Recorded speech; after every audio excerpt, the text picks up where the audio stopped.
Welcome to the Crack House. Today we will be reading an excerpt from Miles Davis's 1989 autobiography, written with Quincy Troop. It was published by Touchstone Books, and it can be found in your local library or wherever books are sold. We pick up this story in 1978, just after Miles had been released from prison due to non-payment of child support. He was trying to put his life back together and struggling with the Colombian marching powder. We begin. When I didn't have coke, my temper was real short, and things would just get on my nerves. I couldn't handle that.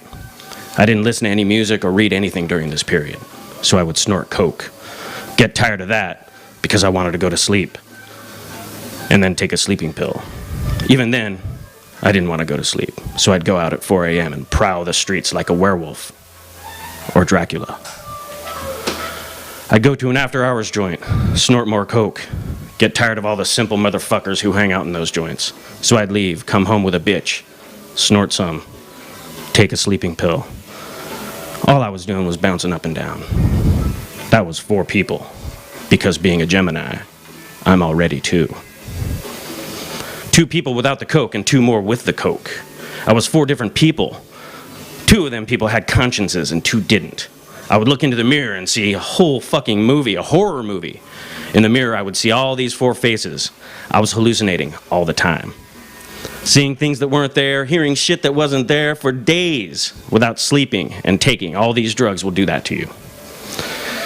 I did some weird shit back in those days. Too many weird things to describe, but I tell you a couple.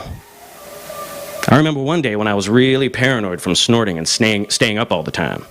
I was driving my Ferrari up West End Avenue and I passed these policemen sitting in a patrol car. They knew me. All of them knew me in my neighborhood, so they spoke to me.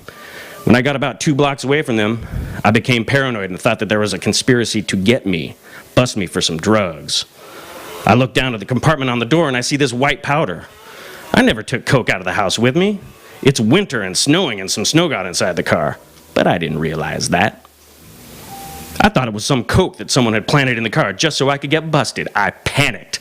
Stopped the car in the middle of the street, ran into a building on West End Avenue, looked for the doorman, but he wasn't there. I ran to the elevator and got on, went up to the 7th floor and hid in the trash room. I stayed up there for hours with my Ferrari, parked in the middle of West End Avenue with the keys in it. After a while, I came to my senses. The car was still sitting where I had left it. I did that another time just like that, and a woman was on the elevator. I thought that I was still in my Ferrari, so I told her, "Bitch, what are you gonna do in my goddamn car?" And then I slapped her and ran out of the building. That's the kind of weird, sick shit that a lot of drugs will make you do. She called the police and they arrested me and put me in the nut ward at Roosevelt Hospital for a few days before letting me out. Another time, I had a white woman dealer. And sometimes when nobody was at my house, I would run over to her place and pick up some coke. One time I didn't have no money, so I asked her if I could give it to her later. I had always paid her, and I was buying a lot of shit from her, but she told me, "No money, no cocaine, Miles." I tried to talk her into it, but she wasn't budging. Then the doorman calls upstairs and tells her her boyfriend is on his way up. So I ask her one more time, but she won't do it. So I just lay down on her bed and started to take off my clothes. I know her boyfriend knows I got a reputation for being big with the ladies, so what's he gonna think when he sees me on her bed like that? So now she's begging me to leave, right?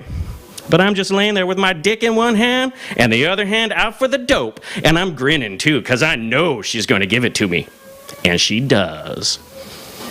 She cursed me like a motherfucker on my way out. And when the elevator opened and her boyfriend passed me, he kind of looked at me funny, like, "Has this nigga been with my old lady?" I never went back there after that.